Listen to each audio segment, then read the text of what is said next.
తెలంగాణ రాష్ట్ర ప్రభుత్వం మున్సిపాలిటీలన్నింటిని జేహెచ్ఎంసీలో కలిపే ప్రక్రియ ప్రహాసంగా మారిందని చెప్పాలి. ఇక్కడ కోయిడా అఖిలపక్షం ఆధ్వర్యంలో కోయిడాను యథావిధిగా ఉంచాలి, కోయిడా మున్సిపాలిటీ దాన్ని చార్మినార్ జోన్లో కలపొద్దు అన్నటువంటి ధర్నా జరుగుతున్నటువంటి వేళ ఇక్కడ మనకు మాజీ ఎంపీ బుర్ర నర్సయ్య గౌడ్ గారు ఉన్నారు.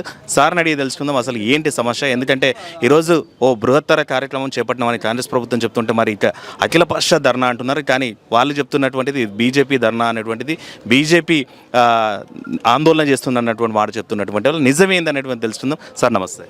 సార్ ఈరోజు ప్రభుత్వం చెప్తున్నటువంటి మాట ఏంటంటే ఈ జిహెచ్ఎంసీ బృహత్తర కార్యక్రమం చేపడుతున్నాము, దీన్ని డెవలప్ చేసేటువంటి కార్యక్రమం అన్నటువంటి వేళ ఇట్లాంటి ఆందోళనలు ఎందుకోసం, అసలు ఎవరి స్వప్రయోజనాల కోసం అని చెప్పండి. నిజంగా మేము ఆందోళనలు ప్రజల స్వప్రయోజనం, ఈ యొక్క మున్సిపాలిటీ తుర్కంజాల్ మున్సిపాలిటీ హైదరాబాద్ ప్రజల స్వప్రయోజనం కొరకు మాట్లాడుతున్నాం. ఈరోజు రేవంత్ రెడ్డి గారిది ఏంటంటే నేను ఎప్పుడు చెప్తుంటాను డైవర్షన్ కింగ్ అని. ఎందుకంటే పర్ఫార్మెన్స్ వీక్ ఉంటే పబ్లిసిటీ పీక్ ఉంటుందని ఆయన ఇచ్చినటువంటి హామీలను అమలు చేసేటువంటి సత్తా లేదు. కాలి కుండలు పొట్టకొస్తాయి, అక్షరం రాదు, పొట్టకొస్తే రూపాయి వెళ్ళదు. కాబట్టి ప్రజల్ని డైవర్ట్ చేయడానికి అనేక రకాలుగా ఇది కూడా తీసుకోవడం జరిగింది. ప్రధానంగా ఇక్కడ రెండు ప్రశ్నలు.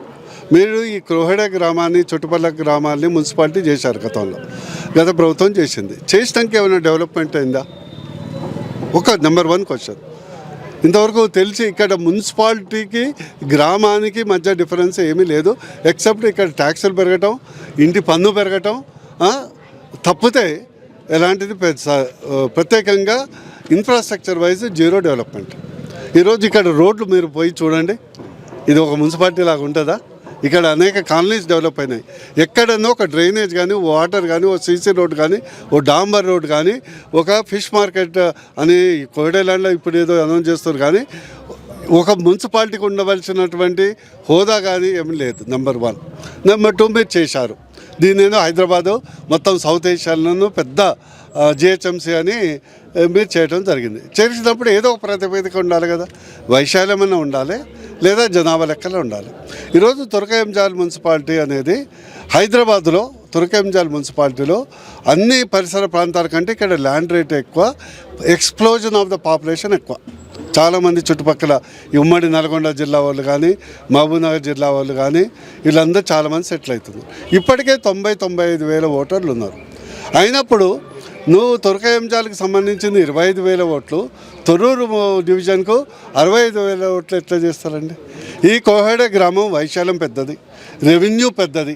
కోహెడా డివిజన్కు ప్రత్యేకంగా ఒక 30,000 ఓటర్లు ఉన్నారు ఈ యొక్క చుట్టుపక్కల 5-6 గ్రామాల్లో కలిపితే. మరి దీన్ని కూడా డివిజన్ చేయొచ్చు కదా. ఇది శాస్త్రీయ భద్రత లేదు, సాంకేతిక భద్రత లేదు, వైశాల్య భద్రత లేదు. అందుకొరకే మేము ఏమంటున్నాం, తొర్రూరు డివిజన్ వద్దంటలే కదా, మేము ఏమంటున్నాం కోహెడాను అధికంగా డివిజన్ చేయండి. అదే జాలపల్లి మున్సిపాలిటీ, జల్పల్లి మున్సిపాలిటీలో 3 డివిజన్స్ చేశారు. ఇదే మరి జనాభా అంటే ఇది కేవలం ఎమ్మెల్యే మీద పోటీయా లేదంటే నిజమైనటువంటి శాస్త్రీయత చట్టబద్ధమైనటువంటి పోరాటం? ఇది ఎమ్మెల్యే శాశ్వతమా, ముఖ్యమంత్రి శాశ్వతమా, డివిజన్లు శాశ్వతం, ప్రజలు శాశ్వతం కదా. బుర్ర నర్సయ్య గౌడ్ శాశ్వతం కాదు, రంగారెడ్డి గారు శాశ్వతం కాదు, రేవంత్ రెడ్డి గారు అయితే అసలే శాశ్వతం కాదు. ఇది కేవలం ప్రజలకు సంబంధించింది.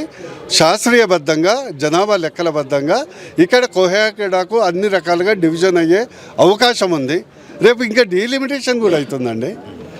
అసెంబ్లీ డివిజన్ అవుతున్నది, డీలిమిటేషన్ అయినప్పుడు ఇట్లాంటి డివిజన్స్ నెంబర్ ఆఫ్ ఒక అసెంబ్లీ సెగ్మెంట్కు శాస్త్రీయబద్ధంగా ఉండాలన్నా లేదా, అందుకొరకు అట్లాడుతున్నాం. సార్ ఇది చార్మినార్ జోన్లో కలుపుతారన్నటువంటి దాని మీద కూడా వివాదం నడుస్తున్నటువంటిది. ఎందుకంటే పేరు మాత్రమే మీకు వివాదంగా కనిపిస్తుందా లేదంటే ఎల్బీనగర్ డివిజన్లో ఎందుకు కలపాలి, అసలు ఉన్నటువంటి డిమాండ్ ఏంటి? అసలు చార్మినార్కు దీనికి ఏం సంబంధం అండి? నెంబర్ 1. నెంబర్ 2, అందులో కూడా కుట్ర ఉంది, పాలిటిక్స్ ఉంది. మేమేమంటున్నాం, ప్రజలు శాశ్వతం, ప్రాంతం శాశ్వతం, పొలిటికల్ పార్టీస్ శాశ్వతం కాదు. ఈరోజు చార్మినార్ డివిజన్కు 100 డివిజన్లు ఓ సర్కిల్కి వేసేసి 300 డివిజన్లలో 100 డివిజన్లు చార్మినార్ ఏ లెక్కనేస్తాం? అందరూ అసదుద్దీన్ కింద పోయి జీ హుజూర్ అని పనిచేయాలా? ఏ లెక్కనండి? మొత్తం 6 సర్కిల్లో నీకు మిగతా అన్నిటి కలిపి 200, ఒట్టి చార్మినార్కు 100 డివిజన్లు ఎట్లా అలాట్ చేస్తావు? ఇది ఇందులో రాజకీయం ఉందా లేదా? అపీజ్మెంట్ పాలిటిక్స్ ఉందా? సృష్టీకరణ పాలిటిక్స్ ఉన్నాయా లేదా? నేను చెప్పేది ఏంటంటే ఈ పిచ్చి ఆలోచన మానుకోండి. నిబద్ధత ఒక కమిటీని ఏర్పరిచే అర్బన్ ప్లానర్స్ ఉన్నారు. మీకు ఇదివరకే చెప్పాను, లండన్ ఉంది ప్రపంచంలో నెంబర్ 1 సిటీ. లండన్లో ఎట్లా నడుస్తుందంటే ఇట్లా మొత్తం కలిపి జిహెచ్ఎంసీ ఉండదు.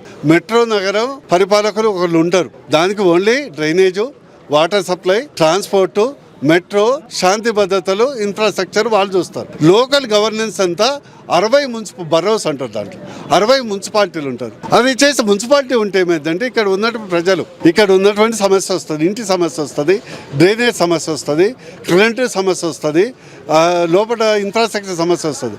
ఎక్కడ హైదరాబాద్ పోతే ఎవడు రాజు ఎవడో రాక్షసుడు ఎవడు తెలుస్తుందా? ఇక్కడ ఒక మున్సిపాలిటీ ఉంటే కనీసం మున్సిపల్ చైర్మన్, ఒక కౌన్సిలర్, కార్పొరేటర్ ఉంటే డైరెక్ట్గా పోయి అడుగుతారు, ఏం చైర్మన్ గారు ఏం చేస్తున్నారు, ఇక్కడ డ్రైనేజ్ లీక్ అయిందని. ఇది టోటలీ అన్సైంటిఫిక్. నేను మళ్ళీ చెప్తున్నా, రేవంత్ రెడ్డి గారు డైవర్షన్ కింగ్ అయిపోయారు. పర్ఫార్మెన్స్ లేకుంటే పబ్లిసిటీ ఉంటుంది.